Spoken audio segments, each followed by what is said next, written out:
Good evening, creepy cinephiles and fiendish fright fans. Welcome to another spine-chilling, toe-curling, and definitely eyebrow-raising Halloween episode of the Film Fan Club Show. I am your host, Sam Carrico, here to spin tales of daring do, decomposing corpses, and the complete absence of originality in Hollywood. Seriously, if creativity were like a Halloween candy, we'd be stuck with nothing but stale popcorn balls. Tonight, gather round as I whisk you back in time to a medieval era known as 2003. That's right, folks, it was a simpler time when knights wielded swords, dragons roamed free, and trilogies truly held their ground. Meet our once great hero, Sir Lauder of the Kingdom of Middle Film. A knight celebrated far and wide for his gallant heart and epic storytelling prowess. Sir Lauder didn't just slay beasts, he conquered box offices, charming fans with his dazzling original trilogy. But lo and behold, not even a noble knight could escape the clutches of Hollywood's fickle fate. Yeah, in the end, Sir Lauder met a grand demise, a swan song that promised him eternal rest. Well, or so we thought. Fast forward to 2012. Just when you thought it was safe to go back to the theater, our valiant knight rises from the grave, looking like he just emerged from a particularly soggy medieval flea market. Yes, Sir Lauder had returned, not as his true self, but this time as a zombie. Not the kind that stumbles around in search of brains. No, our undead hero was after something far juicier. The wallets of unsuspecting moviegoers. You see, nothing says cultural resurrection quite like a cash grab, am I right? For the next 2 years, he lingered in theaters, haunting them, leaving audiences confused and scratching their heads like they'd just attended a horror-themed magic show. Poof! Too many tonal shifts, ghastly CGI goblins, and plot points that chased each other off of a cliff. What once resembled a tender tale now resembled a bloated buffet of cinematic chaos, like a pie fight at a royal banquet that started out fun until the pastry chef revealed he had heat vision, and the pudding began plotting world domination. By 2014, Sir Lauder was finally exiled back to his crypt of forgotten franchises after pillaging our nostalgic memories like a kid in a candy store that only sells stale jelly beans. But wait, what's this? A few years later, in 2022, our rotund knight made yet another comeback, conjured by the dark wizard known as Jeff Bezos. Cue the collective groans echoing across the digital landscape like an ancient curse reawakening. Critics rallied with pitchforks and torches demanding justice. You can't just resurrect mediocrity. That belongs in the depths of the crypt. Well, here we are, my friends.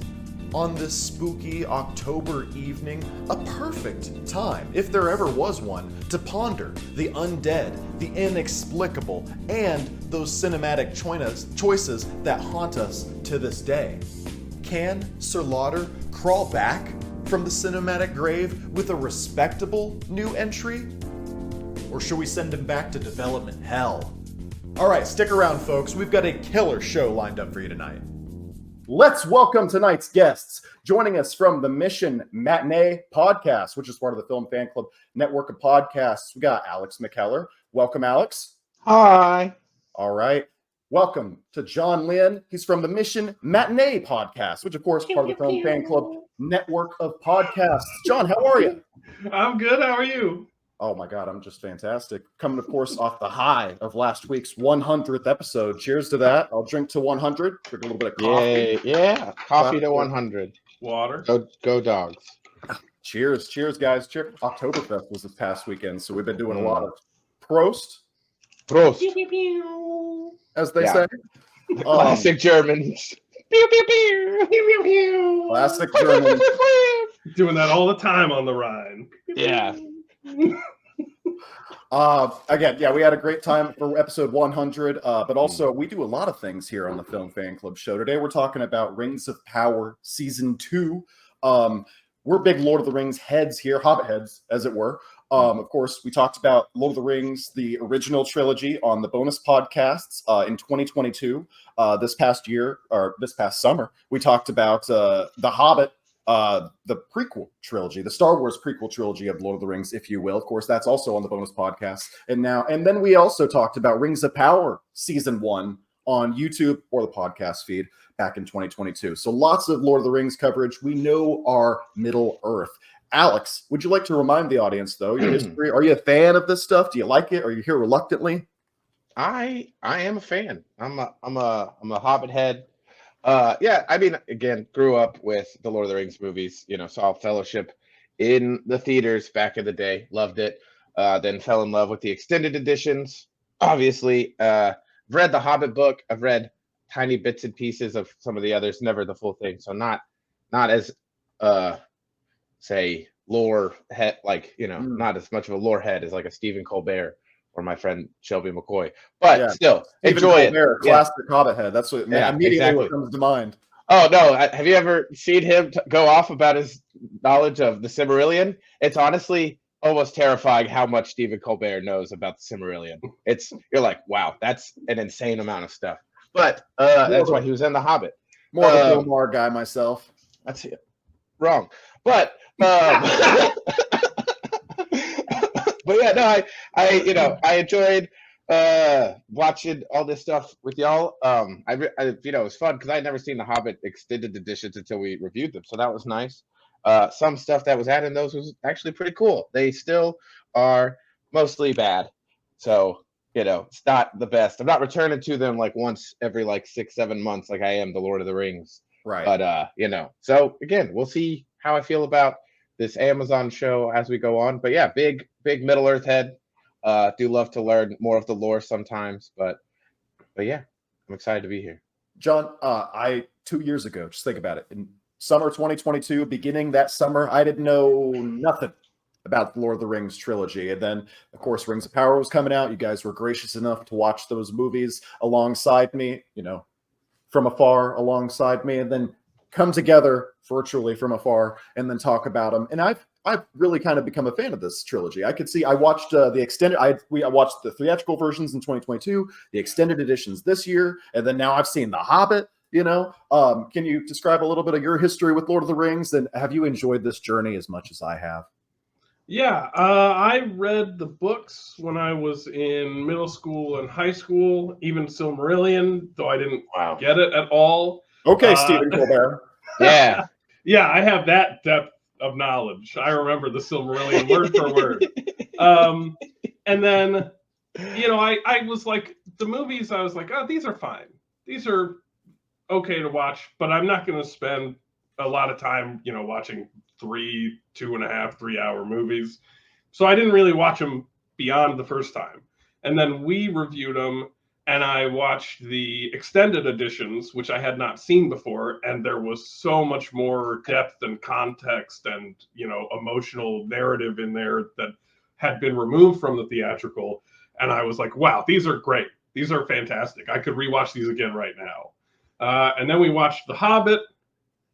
We watched Rings of Power before The Hobbit because Rings of Power Season 1 came out first. That's right. I liked Rings of Power Season 1, and then The Hobbit we watched, and I was like, and then we watched Rings of Power Season 2 now.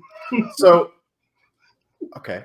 You just throw that in the middle of it, it's nothing. Alex, John just said he liked Rings of Power Season 1, okay? I was very outspoken. I did not like it at the time. It had the detriment of being pitted against one of my favorite shows, House of the Dragon, which is still a good show, even through Season 2, which other people disagree about that. Whatever, I'm right, as always, fine. Yeah, it's cool. Rings of Power Season 1, though, being pitted right against House of the Dragon, I didn't like Rings of Power. I don't know if it was entirely fair to it, but I had a really bad impression of it. What was your impression of Rings of Power Season 1? I liked it for the most part. I think it didn't, I was trying to give it as much good faith as I could because I knew they were adapting it. I knew they were, so things were going to be different. Little stuff was going to be changed. Right. And also we're telling part of the story that, I guess is going to be less like uplifting in a way. You know, it's not like the triumph of like The Hobbit where the dwarves all become friends. It's not the triumph of vanquishing this great evil of Lord of the Rings. It's actually, this is how he's gonna fuck everything over, you know. So it's like, we'll see. But I liked some of the stuff they were doing in the first season, like the idea of like the different groups having like language and like colloquialisms based on their material conditions.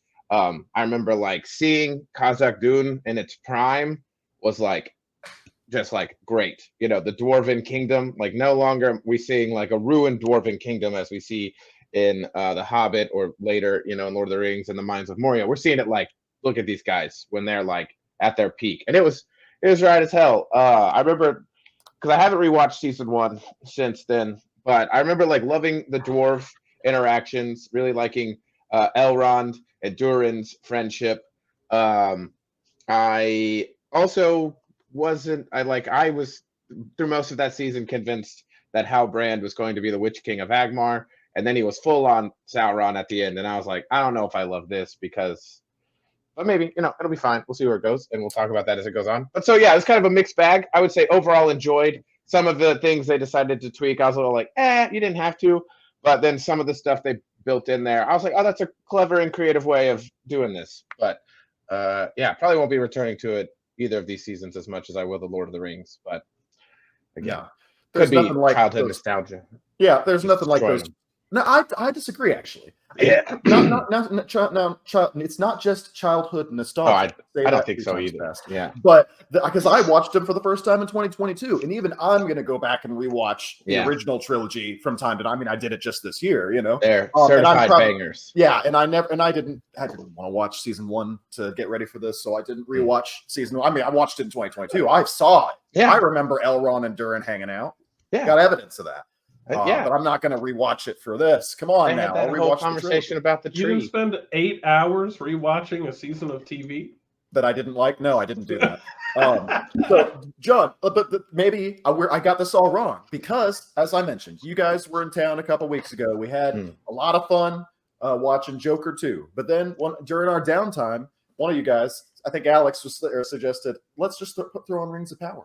And I was like, oh my God. Okay, let's season 2, episode 1. I tried watching it already, didn't really like it, but in the right context, I had a lot of fun with you guys hanging out watching season 2, episode 1. So John, what was your kind of impression of the first episode as we were watching it? I have a couple notes before I checked out of the first episode, but if you wanted to give your impression of that first episode kind of while we were watching it though, because I'm trying to emphasize, I think the way to watch it is to laugh at it with your friends. You know, when we were there, was it during the episode that I started doing the pirate thing? Might have been because I also started editing the Joker episode while we were watching. That's right. We watched the first episode. We put it on, but we were chit-chatting and gibbering and, you know, had consumed substances. So I'm saying, you have a couple drinks, you laugh at it with your friends. You go, look at Sauron, he's a little goo. He's eating a little insect. That's funny. That's funny. It's not television necessarily. It's not like I wouldn't laugh at Lord of the Rings, the extended edition most of the time, but I would I say the extended edition as if it's a Zack Snyder thing and I'm trying to justify it. The theatrical cuts are good too. But that's good. Alex, did you have fun laughing at Lord of the Rings, the season 2, episode 1? So let me throw some notes out your way. Why is Sauron a black goo? Because he's evil. And evil is black goo. John, that was for Alex. Alex? Oh, sorry. Go ahead, Alex. So, I mean, again, to go back to the lore, we all learned in the 90s that pure evil is both part like astronomical body and can make you sweat black goo, right? We all know this. We all know exactly what I'm talking about, what I'm referencing. And then you have to stop it by finding love and shooting a laser out of your mouth. And then you get a second moon and you stop evil for a few thousand years. There's a number of elements involved, but that's important. So knowing that history of where evil comes from, it makes perfect sense that Sauron, after he's stabbed by a crown, which like legit, the crown does have like extra power in it, to be able to like help destroy evil things, objects in the Tolkien world. They are imbued with like cosmic and metaphysical energy. But so I mean, it was a weird artistic choice, especially when it like latched out and ate a rat. But I get like Sauron's one body being destroyed, but it's not enough because that also connects to later him being a big eye because he poured himself into the ring. I used to think that is more of a interpretive. He like poured his malice, and this show decided to go with like literally is able to pour himself into things. So that's where we set up the goo so that later he's part liquid, as we all are, but a different kind. John, did you watch The Hobbit, and don't they do the disembodied Sauron thing in that as well? Couldn't they have gone for something like that in this series? Like a little floaty spectacle thing, whatever. In The Hobbit, there's like the necromancer's spirit or whatever that comes from the beyond like a ghost. And scares Gandalf. Yes. Yeah, he goes. But that's because his body has been put into the ring, Sam.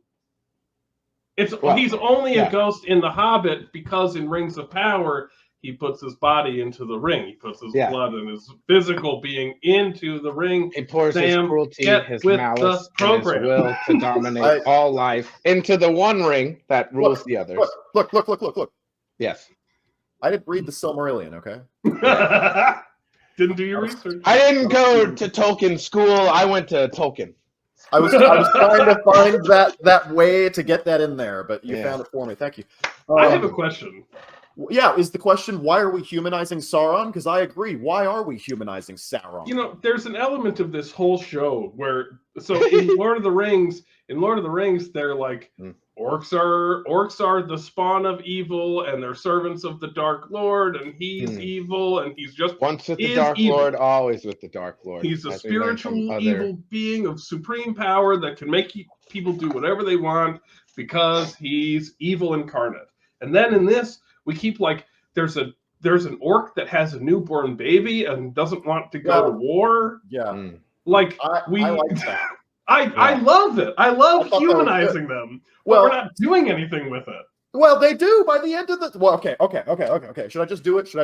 Full steam ahead? Okay. Oh, you're right. We're doing it live. Of the orcs makes them susceptible to Sauron. Evil comes from goodness. Oh, man. That's a bummer. You can't. Light and shadow, man. They all exist. Although I didn't see anyone get turned into a pile of skeletons by light magic, and that was disappointing. Nobody got blown to bits by Galadriel's sonic boom. Yeah, I was like, she's upgraded. She's got the ring. Fucking booming blade, one of these pieces of shit. Turn fucking damn rod into a pile of bones. That was badass. That was badass, actually. Yeah. I was like, whoa! Yeah. It happened so fast. One of the few things we liked about The Hobbit. Yeah. I meant to rewatch that scene before this just to get a because there was like at the end of the finale, which we're talking about, they got Galadriel and Sauron fighting. I'm like, oh my god, I've seen this before. Yeah. Season 1, but also in The Hobbit. Right. Okay. See, it's like poetry. It rhymes. It does the same thing over again.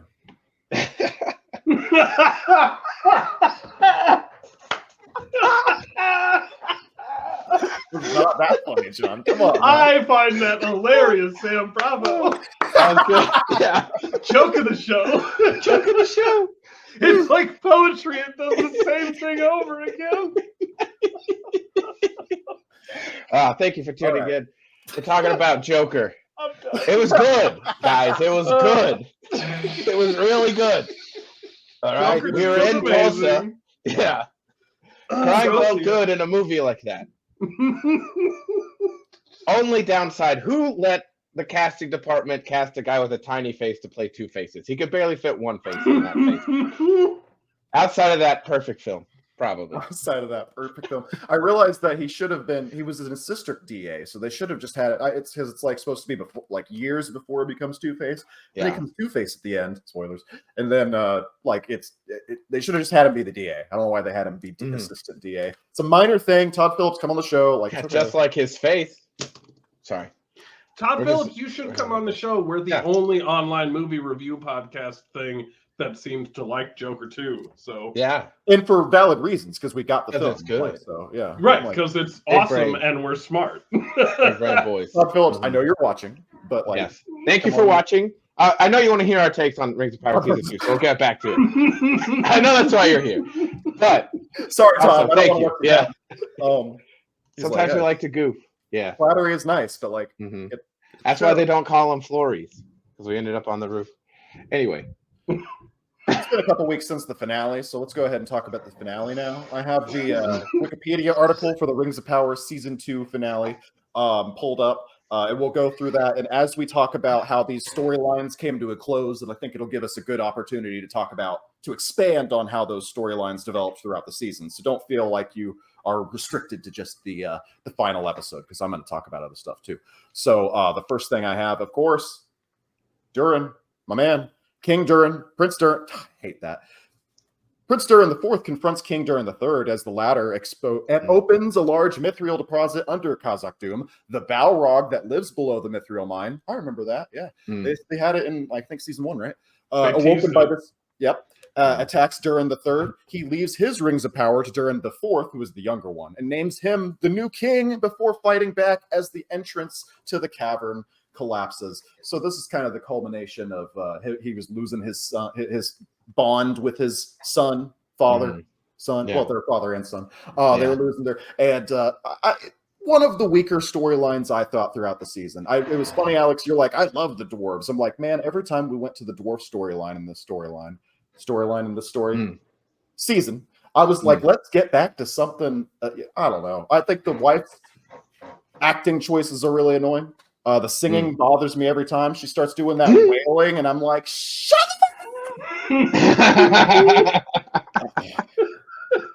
Every time. I wanted to order Pepsi, but they only had Pepsi. No, if I wanted a Coke, I would have asked for a Pepsi. No. Thank you, Alex. You got the welcome. reference. Yeah. She starts like, I forgot. There was a bunch of other acting choice. She's like, earlier in the, like as I mentioned, I'm gonna reference other episodes. Right. She falls. She said, "Brace yourselves." Huh? Could you speak a little louder? I said, "Brace yourself." What the? Now you don't gotta yell at me. Fuck! I couldn't hear you the first time. How would that work in real life? It wouldn't. I hated the dwarf storyline. Also, again, that had those distracting noses. It was like it looked so fake. Like some fake CGI, you know, like an analog version of CGI. Whatever that's called, but it was really bad. Yes, Alex. It was like Chris Hemsworth in Furiosa, which also had bad CGI.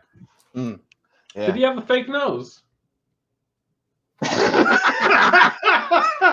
God, Damrod Hill Troll of Arid Mithrid, Killer of Stone Giants, Eater of Dragon Bones, has face blindness, so didn't even notice. Oh fuck, that's good. John, what did you think of the dwarf storyline this season? I didn't like it. I liked the dwarf storyline better in season 1. It was a little bit more personable, I guess. Durin and his relationship with Elrond was cool and interesting, the way that they related to immortality and their friendship. But then in season 2, he's mostly dealing with his fucked up relationship with King Durin, and so Durin, like, we start the season, I think, and Durin is on the outs with Durin, and they're both stubborn and they won't talk to each other, but then as things start happening, they have to talk to each other, and then they become friends again, and then Durin gets the Ring of Power and then turns selfish and greedy and evil, and so then Durin is anti-Durin again, and then they fight again, and then how do you feel about Durin dies to the Balrog? It's meh. But one thing I thought was a little, I don't know. How do we feel, Alex, about their Durin, hate that fucking name thing, Durin the Elder's progression into madness as part of the corruption of the Ring of Power? How do we feel it was handled? Some people, certain podcasts, said it was a little too fast, didn't match up with the timeline. Should it have happened slower, his descent into madness? Faster? About what pace is the right pace to descend into madness whenever you're corrupted by a ring? 7 is correct. Okay. But no, I mean, for me, uh, a lot of things. So like with John, I preferred the dwarf stuff from season one more than the dwarf stuff in this season. There were, some little bits here and there I still enjoyed and harkened back to the fun I was having in Rings of Power season one. But overall, yeah, a little bit down. The whole descent into madness once he gets the ring, I felt like we've been setting up this whole time in the show. Can we trust these rings versus these rings? We have the 3 elven rings that were made without Halbrand being there. He was just an inspiration for the idea. Celebrimbor made them without any other influence. He got them pure mithril. Anatar didn't give it a little squeeze. So it's like, okay, are these like the ideas of Sauron are surround these rings, but did he infect them? And so then to juxtapose that, we kind of see one ring going after, King Durin. And what I enjoyed about it was again, those ideas that like some of it worked, some of it didn't. That's sort of the broader perspective of what kind of going for. I think, I like in theory, but because you have the world, the magic is fully disappearing. You know what I mean? Like at the beginning of the season, before they put the rings on, the tree is in Lindon is fully dying. And then they put the rings on, and bam, wow, these things are powerful. They do have this crazy power to preserve the magic, preserve the light of the Valar in Middle Earth. So this is going on, and then we're seeing a similar form of that decay going on in the mines. Whether related to Sauron returning and boosting the power of evil in this realm. It's hard to know. It kind of rides that line with the metaphysical nature of what's going on. But then, the ring, so as opposed to being able to harmonize with the mountain through the singing now to learn where to dig, they can't. Something's broke. Something's off. We either need new songs. I don't know. But and this is the remix. Yeah, you never know. It could have just wanted some different stuff happening. Who knows for sure? But then what I liked about it corrupting him was it just gave him an utter confidence. He was they say they could hear the mountain. It speaks to them. I could see it. I could see everything. Showing the magic of these rings is getting him as a dwarf fully in touch with their material world, the thing that they care about. It is preserving it, it's letting him see it. So from his perspective, it's no, I don't know why anyone's doubting me. I have been right every time. I said hit here, we got light. I said hit here, we got gold. It's he's just sort of slowly being detached. And then we're also seeing at the slight level of corruption the beginnings of that oh, it's gonna become precious to me type thing. We're foreshadowing the actual ring, the hardcore stuff, and what's going to happen in the future. Does it happen a little bit fast? Maybe. The one big problem I have with this show is I don't understand how time works. Yeah. Are things far apart?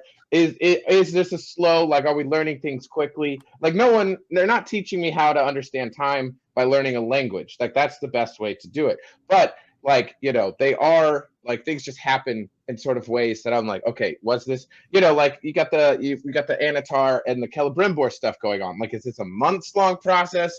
How long is he slowly going insane, being poisoned by it? You know what I mean? There weren't enough little moments of hey, this has been 6 months, 3 months. You know what I mean? Sort of thing happening. So maybe I could see it feeling rushed, but I was more in the camp of could you give me some idea of how long stuff is taking? How far is this travel going? How much time is passing between this? Just not even anything crazy, just maybe a few lines of dialogue. We haven't had sunlight in months. We've got to do, time. A lot of time is passing. We're not in Khazak Dune for a week, and it's all of the politics have gone down this way. You know what I mean? So it's just, I think that is a weakness of the show, is just not giving you a sense. There's times I didn't have a sense of the spatial geography, and there were a lot of times I didn't have a sense of the temporal geography. So maybe in their minds it was like a year of slow decay, but like we're just seeing the highlights because like we're a show and we want to move on to then Is that do other stuff. You know, there's also a consequence of having an 8-episode season as opposed to 22, John? I mean, they have, it's 8 episodes and they have like 50 characters that we're trying to follow. Right. So like right. everything happens really quickly and you don't necessarily have the time to show like the passage of time. Like in the Dwarven Holds, the crops all die. The sunlight fades because the volcano explodes and crashes their sun tunnels. And then the next time we come back, the crops are all dead and wasted and they're like running out of food. So clearly time has passed, but it's not consistent with how much time has passed in the elf narrative. And so it's a little bit like kind of all over the place. I'm convinced that seasons although don't change unless Sauron does something to the terrain. No, Yeah. no. Adar is the terrain guy. Don't get them confused. Yeah, Whatever. Adar loves to use water to fuck up some geography. Sauron turned everything into iciness, right? Because of, that when he frozen exploded, water. he did frozen do a water. ice. I forgot the frozen water. Yeah. Yes, thank you. It's a little bit different than regular water.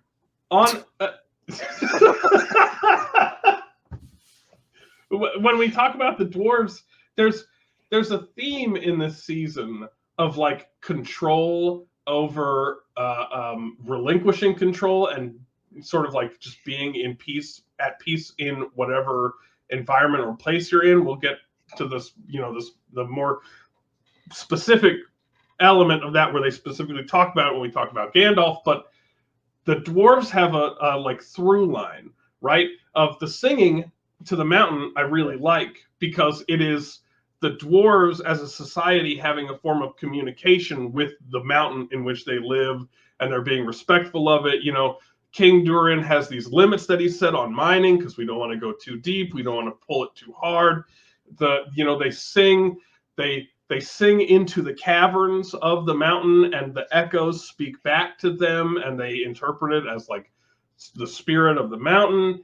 Like, I like that stuff elementally, and then they get the Ring of Power, and Durin puts it on, and it's like, oh no, I have control and authority. I don't have to communicate with the mountain. I can just see where everything is because I know what I want. Fuck the earth. We've only mined a thimble of an ocean of the wealth that exists in here. Yeah. And then, it ends with them unleashing the Balrog, which we know has to happen because the dwarves have to die horribly to get to where they're supposed to be. But I enjoy that element of it. It's just like a lot of the tendons that lead us there feel like they don't have the time necessary to actually like land. I'm telling you, it's because it's 8-episode season. They should have done 22 episodes and spent $1 billion on it. I would have been fine with that because there was a lot of stuff where I was like, y'all should be exploring this more. I don't know why we're trying to speed run this show. At times a completely fabricated fiction of what happened before. Right, because like and the idea they're gonna do 5, so you have the time. 5 seasons. The idea of like once he gets a ring that this is the first round of rings that Sauron has actually corrupted. It's like it. I like seeing that it is just taking on Sauron's base idea of like, no, the peace, what we need is like pure control, domination, as opposed to like living in balance. Like we keep hearing Sauron through Anatar or through whoever talk about like, I wanted, Melkor wanted to destroy it. I wanted to perfect it. Like he's this very toxic worldview person, which I kind of love, like him and Celebrimbor, like kind of flirting and it being this like deeply toxic relationship. He's just gaslighting everyone, but he's like a super gaslighter because he could literally change the world around them with his ability to like deceive them. Like all of that I thought was rad. And then seeing that like this is the effect that he's having is like he put his like will to dominate, the will to like be the master of the realm, and that like infects Durin. I'm like, I like this, but like at the same time, I don't know how much time's passing, so it feels weird. It feels rushed. Like I feel like we're missing little plot beats that would help this like land better. But so yeah, I'm team 10,000 episodes and just bankrupt Bezos to make a better show. In a yes or no, very succinct kind of way, this is not the same mountain that Smaug takes over later. No, this is Moria. The mountain know. that they go to it's the one they go to in the Lord of the Rings movies. Yeah. Where the Blue Balrog Mountains. kills Gandalf. Yeah. Gotcha. Oh, okay. Yeah, Where the heck yeah. Yeah. Fly, you fools. Yeah. Mm-hmm. Yes, exactly. it's that mountain. Yeah. Yeah. Yes, I saw the whip and I was like, oh, yeah. Mm-hmm. I understood that. Watch out for that whip. Yeah. It'll get you. Mm-hmm. Hey, speaking of Gandalf, the stranger goes to the stores. We're talking about the finale. Remember that? And then we'll he had to buy some clothes. That's right. The stranger, wink, goes to the stores canyon to save Nori Brandyfoot and Poppy Proudfellow. God, ugh. I hate from the Dark Wizard. The stranger rejects the Dark Wizard's offer to supplant Sauron, and the Dark Wizard destroys the canyon. What? The stores, who refer to the stranger as Gandalf, are forced to find a new home and are joined by Nori and Poppy. Very sad. They're leaving. It's like the end of Mandalorian season 2. The stranger, the child, takes a branch from a tree in the canyon as his staff, returning to Tom Bombadil, who was a character from the books.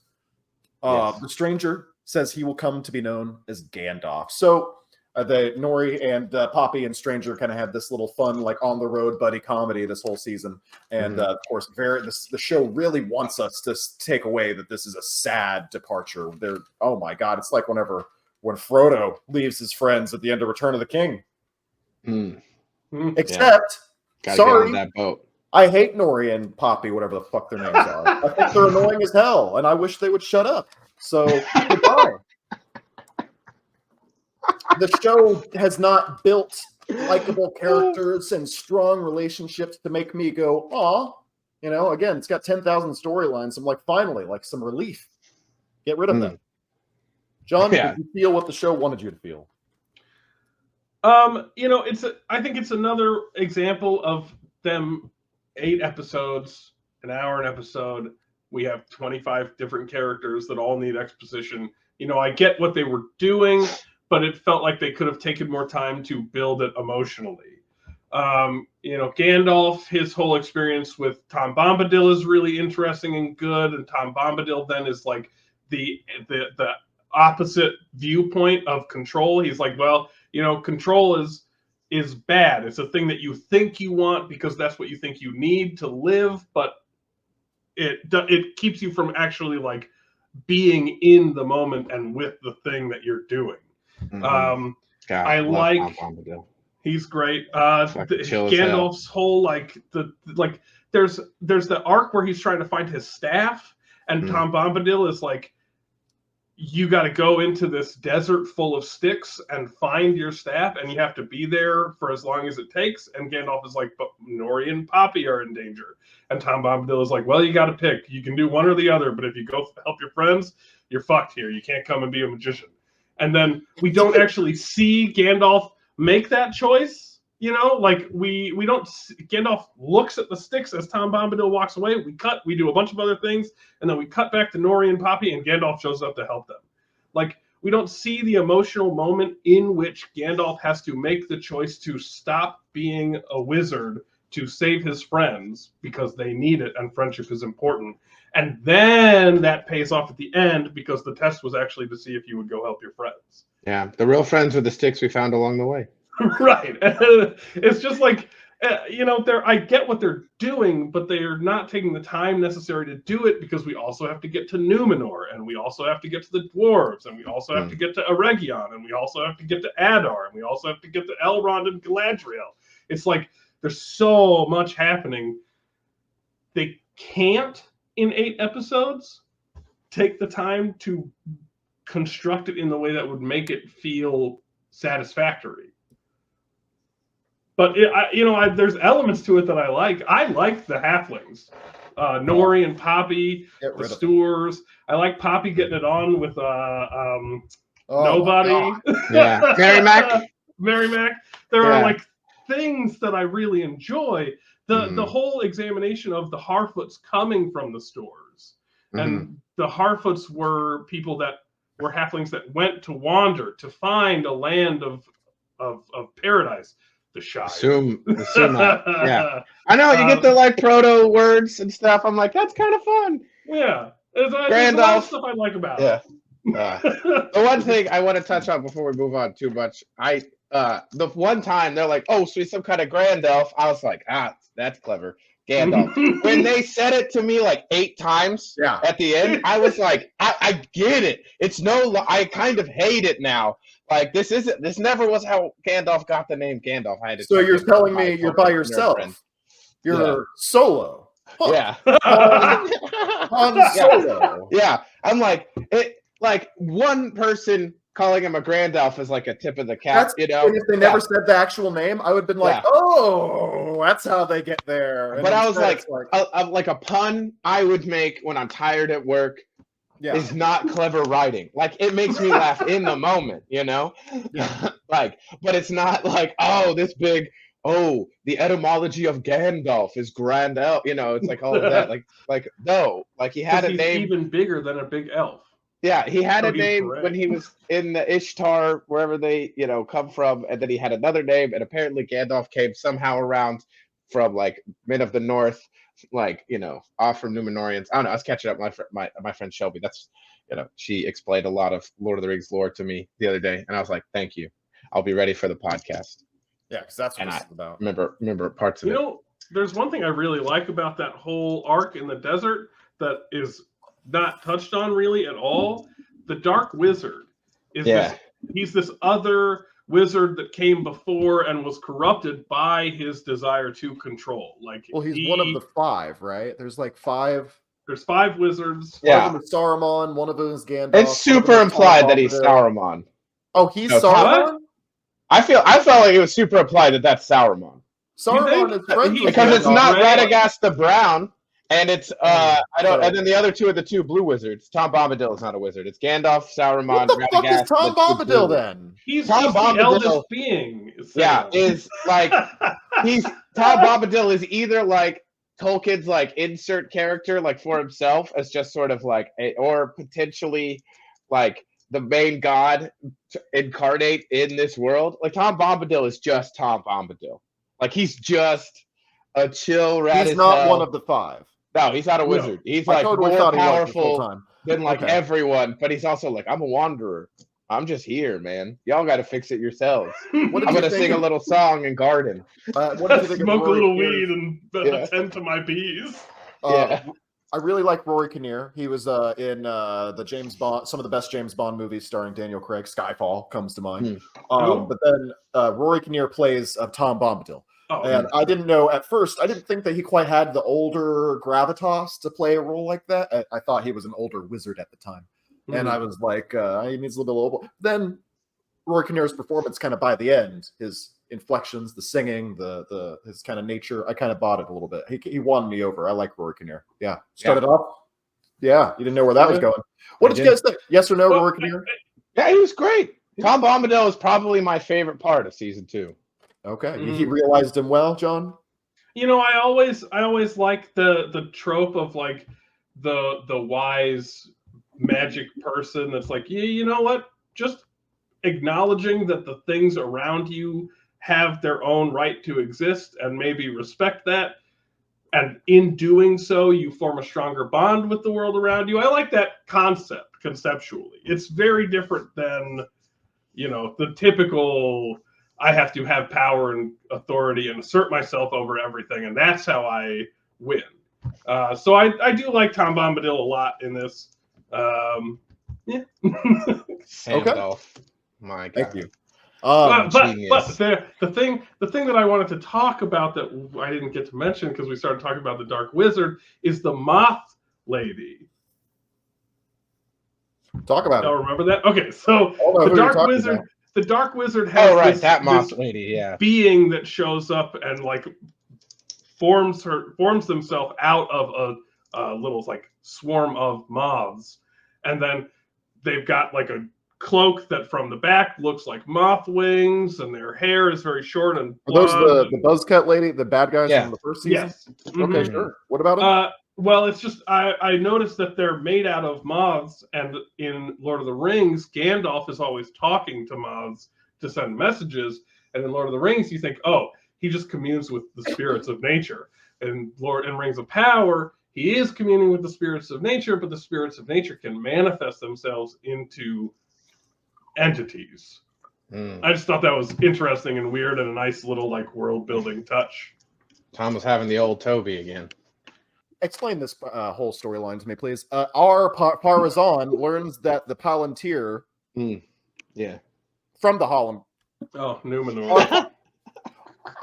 The Pharaoh learns from the Palantir that Halbrand was actually Sauron in disguise. What? He accuses Muriel, whoever that is, of aligning herself with Sauron, discrediting the results of her trial. All members of the faithful are accused of treason and arrested. But despite following the Pharaoh to this point, the ear guy warns Elendil that, and he avoids capture. He attempts to escape with Muriel. I think that's the blind lady, but she refuses to join him, giving him the sword Narzil. Oh, I understood that reference. Yeah. And sending him to reclaim his lordship in the west of Numenor. Alex, first of all, Narzil, that gets broken in the beginning of Fellowship, right? Yeah, it gets broken during the fight. Yeah, at the beginning of Fellowship. In the War of the Ring. Yeah, in the prologue, I understood that reference. A friend of mine has a recreation of Narzil hanging above their. Oh, do you as well? Well, I have it when it's put back together. I don't have the shard. yeah, that's how my acquaintance. Got it. See, there it is. I got it from my brother. He's cool. He found it, and he That's got cool. it for me. Yeah, dude, it's rad. I'm glad you had that handy. You have. Yes. Yeah. I stay strapped, brother. It's tough Alex, out the here. king of men. Look, I support the 2A. Come on. Where does Kamala stand on that, huh? Yeah. So explain to me that whole storyline. This may have been, despite my hatred for Poppy, despite my hatred for the dwarves and their analog CGI noses, I just didn't quite vibe with this whole storyline. What is going on, huh? My eyes glazed over. I'm not making the joke. Hang on. What was going on with this storyline, Alex? Please.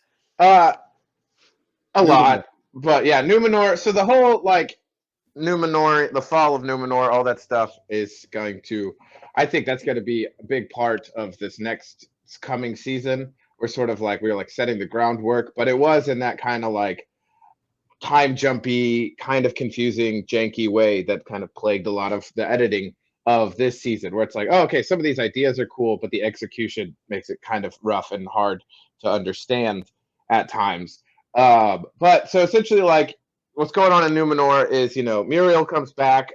She's been blinded, and is kind of like a hero to all of the soldiers that went, they saw her go into that burning building. Sorry, pause. We saw this as depicted in season 1, right? Yeah, I was. Okay. I don't remember doing that. Take the word for it. Right. Yeah, that's just some of the setup. So that's why we have these sort of this power struggle, and they're going after the faithful. It's because she had become to a lot of people, especially the faithful, this hero. The faithful are this entity of some kind. Yeah, people in Numenor who still like elves.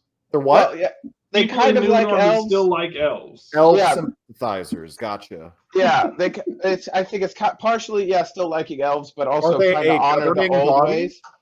No, it's more like a religion, like a deeper, more spiritual practice than the sort of moving away. Send in that guy to go. Wait a second.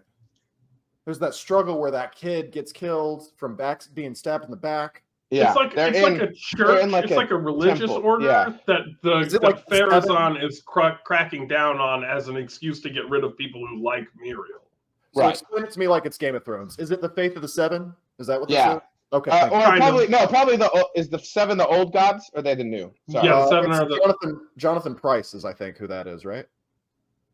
I think it's the old gods and the Seven, and then there's the new god, the god of fire. Okay, yeah, but the faithful Rings of Power would be the old gods. The Valar are the big created the people everything. Who persecuted Cersei in season 5, I believe. Right? No, those were the Seven. The old gods are a different thing from the Seven. Oh my god! The old gods are like the Sylvan, like tree spirits. Yeah, the wildling stuff are the old gods, and then the 7 are the gods that are in predominance in Westeros, and then there's the god of flame or whatever that is. In practice, the Faith seem more like the 7. In their like ceremonies, they're militant too, right? In their ceremonies, they're more like the 7. They're more ritualized and like they have priests and that kind of thing. The old gods in Game of Thrones are more like druidic. So in practice of how they worship, the Valar are like the 7. But in the sense that one of them is being crushed. Wait, the Valar? What is this? I kept hearing this word. Okay, the Valar are like the gods. This is different from the Faith, right? Valar is like God. It's like their word for the supreme being. Worship the Valar. The Valar. Yeah. Oh. And they got their teachings from the elves. Yeah. So they are elf sympathizers. Yeah. The elves are gods? No, the elves just set up Numenor for the humans because as a reward for something are Jesus Christ. The Valar are his father God. The elves are like the priesthood of the Valar, kind of. Elves? Huh? What? They're elf sympathizers. The Faith are just men, right? Yeah. Yes. So they worship the Valar and they like the elves. They're different things. The Valar are up here, and then the elves are here, and then the Numenorians are here, and the Faith are the Numenorians that like comparison. No, it's not, because it's way more like Norse mythology. So like Iluvatar, I'm pretty sure his name is like God, like the head god. Then there's lower level gods that make up the Valar. And one of those, when they sang the universe into existence, created the elves as part of that song. And the elves are so interwoven and so early on that they basically are like nature turned into people. Like they are more of the men. Yeah, they are more like of the magic, like literally like of the magic world than men. Yeah, like they were in the very formation of this entire plane of existence. Okay. So they have a way different connection to the world than men, hobbits, dwarves, all of them have, right? Are they gods? Are they God's chosen people? No, they're not even the main gods. They weren't created by the main god. They were created by like a sub one, but like to be a part of nature. And like fully, like that's why they like sing to trees and craft wood, like wooden ladders that aren't like carved. They're like literally, they are so in tune with it that they can like get nature to sort of form things for them. And that's what's being slowly pulled away, is that connective magic tissue in Middle Earth, and why they want to go back to the Undying Lands eventually. But the rings help them preserve the magic and preserve their connection. That's why, like, as the world becomes more like loss of magic, the elves literally couldn't exist anymore. They are too connected to the magic of nature. So on the one hand, it's good because they live forever. On the other hand, like if that fully disappears, if like we move out of this, they don't have the ability like men, hobbits, and dwarves to even exist within Middle Earth. They would just vanish and fade away, sort of is the idea as I understand it. And then men were sung into existence by the main god to have more of that free will. They live less long, but they also have that potential that's kind of talked about in this show, to where it's like they could be corruptible, but also they can rise to the occasion. They can resist the temptation. They have like, again, they're like, you know, they will falter behind you. They will stumble. They will fall, but in time, they will join you in the sun. Exactly. In time, every story that deals with the human being race, things were really bad and really good. And Tolkien is in that same camp as a human being himself. In time, you will help them accomplish wonders. Yes. Man of Steel. Man of Steel. The best Superman movie. Yeah, and Jetfool can't melt Man of Steel beams. Unless you count Justice League. Do we count Justice League as a Superman movie? Like, if we're saying what is the best Superman movie, do we like, does Batman versus Superman count? I guess because that doesn't feel like a Superman movie. I don't know. I'm saying the best Superman movie is the first one with Christopher Reeves. There is no like debate. Yeah, there is no Superman movie. The best Superman movie is the one where Lex Luthor is a real estate agent. Oh, that one. that is, yeah. I mean, all of He's them. trying to crash a meteorite into the Earth or something. Superman Returns, and he Yeah, catches the plane. Yeah, that was a classic one. And you get meet this little child who's got asthma. Goes to piano. I haven't seen it. So again, thank you for explaining the backstory. What happened in Numenor this season? Okay, yeah. So really quickly. That's where we're at, right? So we have a group of Numenorians that still want to honor that old way of like, we don't need to hate the elves. You know, we want to worship the Valar, the creators of the universe, and we have this new group that essentially, I think, just wants power. You know, like we kind of get the idea early on that like, yeah, there has been these tensions with the elves for whatever reason. You know, I don't like that they're like elf racist because they think the elves are going to take their jobs. That felt really dumb. It's like, why would elves take your jobs? But anyway, they are wanting that more power. They're wanting to move into this age of men, potentially tired of like elves being elves are annoying. They live forever. They have no concept of like friendship time. And they also believe that they are entrusted beings to preserve this one way of doing things for all time. So yeah, I could get being like, hey, you guys kind of suck. Can we please? Yeah, like if you're going to live forever, we're going to have to raise the age of Social Security. Come on. Yeah, exactly. Like Numenor is like creating like aqueducts and other stuff, and the elves are like, just sing to it, man. Just sing to it. Tell me the song of your existence. And it's like, that's so boring. I will literally die before you're done telling me your favorite poem because you live forever, you boring fucks. So yeah, fair enough to them. But there's still people in Numenor that want to preserve that old way of doing things, and it's potentially, going to be helpful because the Valar like it. They were rewarding all that stuff. So basically what's happening in Numenor is Muriel had become this folk hero, and like now is supposed to be queen because her dad died. And so has the army kind of on her side, and also the faithful because of this like conquest that had gone on. But she also, both her and her dad, had a palantir, which is an elven magic stone thing that we know about from later. So they've kept that secret because like it's bad.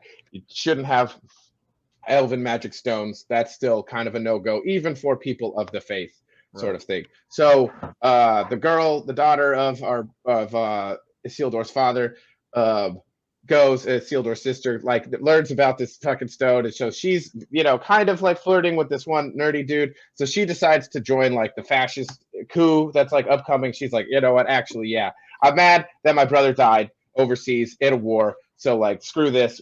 I will help down, do all these things. And so we're getting all of that going on. That's where we get the elf stone going out. Yeah. And so that's all of that. So then so Pharazôn is basically, he comes, the eagle lands, and he's like, hey, y'all are making a lot of noise over here. And everyone's like, the eagles prefer Pharazôn. So we do that. He wears red. Game of Thrones potentially reference. Who knows? No, I'm just kidding. It was a callback to season 8 sucking, and she wears Nazi clothes, but it didn't work, and I hated it. I get it. Yeah, she wears a big old sash, and it's like, shoulder pads. Yeah, so Pharazôn, they had that wing. Sorry, I'm derailed, but they had that wing shot though, Alex. So it made up for it. Come on. Yeah, the wing shot was cool. Anyway, good for her. Yeah, then he burns the symbolism, and you're like, cool. First Westeros, then the world. Yeah, he literally says that. Awesome. But yeah, so Pharazôn and like the rich people, that one rich dude from somewhere else, they're all trying to just like, we're in power. It's our rules now. Where I'm a fail son and I'm going to be a dick about like claiming power. So that's why we have, they're going to the area of the faithful. They're having a funeral for people, and he was being a real dick about it. They break the little statue that the one guy thought, if it's not put away correctly, the souls of the people we tried to lay to rest here, they'll never make it to heaven. And he was like, I don't care about heaven. Y'all are fucking nerds. So he breaks it, and then they fight. And then the one guy who's like a warrior and Isildur's friend, he was going to kill him. He was like, but Muriel told Isildur's dad, like, hey, I've seen this palantir. Numenor's gonna get wiped off the face of the earth if we don't be chill. So just no matter how big of a dick this little kid is, don't do anything. You gotta just let him do whatever. So he stops that one guy from killing that little piece of shit. Then that piece of shit then stabs him in the back, and that's where we got that. And then so now because of all this shenanigans and nonsense, and Muriel looked at a water thing, and the Valar said, yeah, you're good, you can live. And that's another thing that was like, oh well, shit. That's why they had to say that she was actually in league with Sauron, which we know isn't necessarily true, but he's got a plant here somewhere, so whatever. But yeah, so that's why all that's happening. Pharazôn, I think, is going to lead to the downfall of Numenor, which is where obviously Aragorn's people come from, and we're gonna get that probably coming soon. But yeah, it was just a bunch of like not super well handled political drama, kind of confusing. It was horrible. Kind of muddled. Horrible. Yeah, I didn't like most of it at all. I like seeing Narsil. That was cool. I was like, fun. We're getting there. And yeah, I think that's about it. I mean, I like the look of the eagle.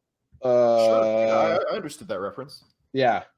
But yeah, for the most part, the Numenorian stuff, I was just like, I know it's going somewhere that might be cool, but like we're here too much for how like little setup we're doing for the, you know what I mean? Like we could have done this in like little bits and pieces, I felt like, and I don't know if we had to go as strong with the like full. I mean, I don't know for sure. Maybe they did round up members of Numenor to like kick them out and throw them in jail, but I just felt like we could have done this like power struggle in a less like fascism, like we're throwing people in the sort of thing. I was like, this feels, it just maybe like too tried to be of its time, like modern day commentary as opposed to like a more thoughtful adaptation. Is the Pharaoh supposed to be Trump?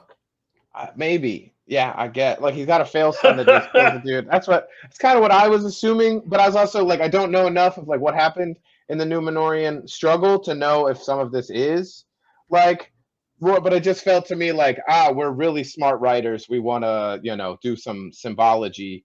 And I was like, yeah, it's like when you go vote this November, huh? Yeah, felt too on the nose for some other stuff that they did in a more clever way.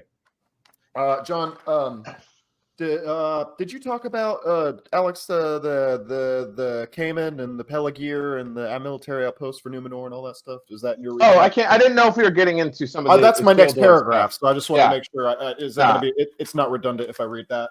No, you could go into that. I just referenced to Isildur, but I didn't talk about what was going on with him. Yeah, that's where my brain caught that because I had to go Google search Isildur. I've heard that before. Who is that? Yeah, I just can't. The son of Elendil. Yeah, sorry. He's the only Numenorian whose name I remember. So it's just Isildur. Isildur's dad, Isildur's sister, Isildur's friend. Yeah, exactly. That's what I kept doing because I was like, dude, there's these names. I don't remember them right now, and I don't want to. But yeah, I know Isildur. I like him. John, say something redeeming about the Numenorian storyline because it seems like Alex and I did not. I hated it. Obviously, Alex wasn't as hot on it either. Say something redeeming about that challenge. Say it. I think that overall it wasn't executed well because they didn't have the time to do what they needed to do for it to work. I keep saying this every time we talk about a new section. House of the Dragon season 2 is 8 episodes. Okay, but House of the Dragon season 2 was explicitly about this one family's split. Whereas much better show. Lord of the Rings, Rings of Power is like the entire planet happening at the same time in 8 episodes. Yeah. I get what they're doing. I understand conceptually. There's an element to the Numenorian stuff that I like that is like, and this is another theme throughout the whole show where everybody has these fears of the destruction of their way of life. The dwarves are terrified that they can't hear the mountain anymore. The elves are terrified that they're running out of magic. The Numenorians are like, we're seeing a vision in the Palantir of the tree losing all its leaves and our island getting wiped out in a tidal wave. Sauron and evil keep making everybody see the worst possible outcomes for the civilization in which they live, and their response is to not assume that this fear is a lie or a trick or even just one potential possibility. They go, this is true, this is prophecy, we have to stop it. And in taking fearful actions to stop the thing that they fear most, they bring about their own ruin. And in Numenor, you get this extra element of it's happening. We're seeing the Numenorian society crumble and turn into a fascist tyranny. And Muriel keeps saying, don't do anything to stop it. Don't do anything to resist this, because the alternative is the eradication of the Numenorian way of life. We have to let this happen, because otherwise we are gone completely. And nobody goes, okay, but maybe we should then be gone completely. Except for Elrond. Elrond's the only one that's like, look, maybe we should not use these rings and just die and go west, because this is fucked what we're doing. And he's the only character in the whole show that is like, it's fucked. And then at the very end, right, at the very end, he puts on the ring to save Galadriel, because whatever. Well, we're all compromising to stop the things that we fear most, and in doing so, we facilitate the thing we fear most. It's a tragedy. It's a bummer. I get it. I don't love it. Well said. Well, looks like we're going to have to leave it there. Make sure everybody joins us on the Film Fan Club bonus podcast feed. Apple, Spotify, just search for the Film Fan Club show. That's where we're going to post part 2 of our bonus discussion of Rings of Power Season 2. A lot to get to, especially some of the best stuff of the season. So everybody join us on the bonus podcast. John Lein, Alex McKellar, thank you guys so much. Thanks for having me. Hi, thanks for having us. All right, that's our show. I'd like to thank John Lein and Alex McKellar for joining me this week. As I said, you can check out part 2 of our Rings of Power discussion on our podcast feed. That'll be Thursday. Apple, Spotify, wherever you get your podcasts, just type in the Film Fan Club show. I'm Sam Carrico. Thanks so much for joining me. I'll see you soon.